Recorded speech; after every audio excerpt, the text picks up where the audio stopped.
trading can make you a millionaire. Money will flow, but we shouldn't focus on money and we shouldn't focus on the outcome today. What we should be focusing is on the skill and the asset that can make you that million. And that's when trading works, and that's when money can flow, and that's when your life will.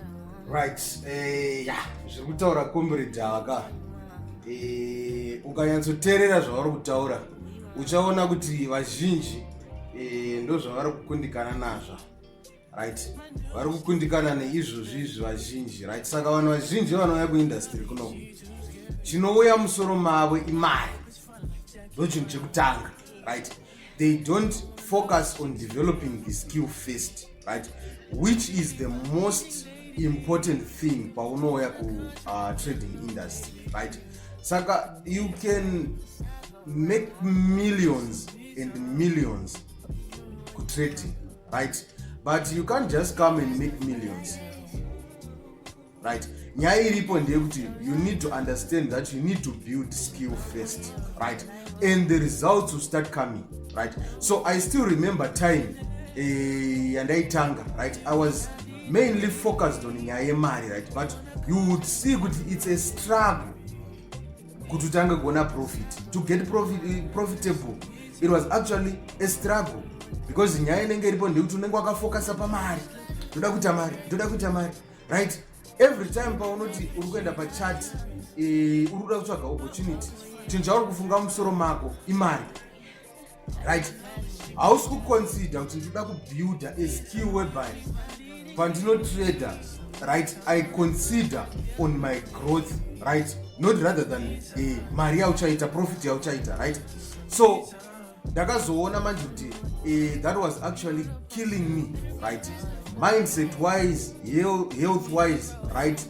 Even chero time, because paunotadza kuita mari papa, you are going to give yourself pressure, right? Zvekuti kuti uwane time yekuti unozvipa nguva yekuti ugadzirisa pauri kuona kuti apa ndobva ndikukangaza hauiwani, because pfungwa dzako dzinenge dzakangoconcentrata nemari chete, right? Dzinenge dzakangoconcentrata nemari, right? But when I started focusing now on developing the skill, right, trying to understand chii chinombonyatsoitika kuindustry, chii chinomboitika maererano neforex trading, chii chinombonyatsoitika chaizvo kuti mari iwe, right? I started seeing a huge change, right? Yakatanga kuchiona manje kuti alright, right? Mari yakungouya yega mbichana. Saka nyaya iripo inyaya yekudevelopa skill, right? Saka chinhu chakakosha ndechekuti iwewe kana uchitanga kuuya kutrading industry, usafocusa on mari, focus on developing the skill. Ndo chinhu chakakosha, right? Focus on developing the skill, because kana wadevelopa skill, wadevelopa mindset yako, right, you start seeing profitability, right? Wakutanga kuona kuti right, ndakuita zvimaprofits, ndakutotora matrades, ndakutodaiso, ndakutotora matrades, ndakutodaiso, right? Saka nyaya iripo ndeyekuti mindset yako kana ukaidevelopa, right, haiendi pakuti toda win rate 100%, right? Nyaya iripo ndeyekuti waakuunderstanda zvinhu zviri important zvinoita kuti uve profitable. Even chero ukaita 4 malosses ukaita 3 mawins, you will see that out of those 3 mawins and the 4 losses zawaita, right, by the end of the day you are profitable. Why? Because nyaya iripo ndeyekuti uri kuconsider zvinhu zvakakosha. So you might see that when you are paying attention on the risk to reward ratio, for example, right, and maybe matrades auri kutora iwo watora 7 matrades sezvandataura kuti waita 4 malosses, waita 3 mawins, and wakaona risk to reward ratio 1:3. That means that 3 mawins waita 9%, right?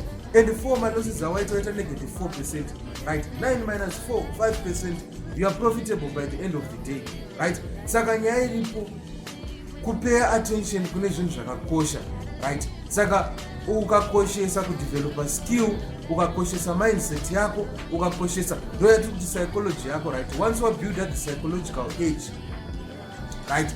Once you build at the psychology of trading, once you build a skill, right, uchaona kuti unotongozotanga kuona mari ichitongouya, haumanikidzi, right? This is the point where trading starts getting boring, right? Trading inenge yakutoita sekuti yakubowa because you are following my systems, because what developer is system yaunoziva kuti iyi ndo system yandoda kuti kufollow kuti ndione ma results. Hauchadzingiriri mari, right? Hauchadzingiriri mari, wakufokasa nesystem yako, and you see kuti mari inenge yakungouya, hauchadzingiriri mari. Saka ukazama kuda kudzingirira mari, ndopaunoona kuti you keep on uchidzingirira mari for life. Instead yekuti ubuild a skill, ubuild a mindset yako, right? Ubuild a good system, and then you just see my profits achingouya, right?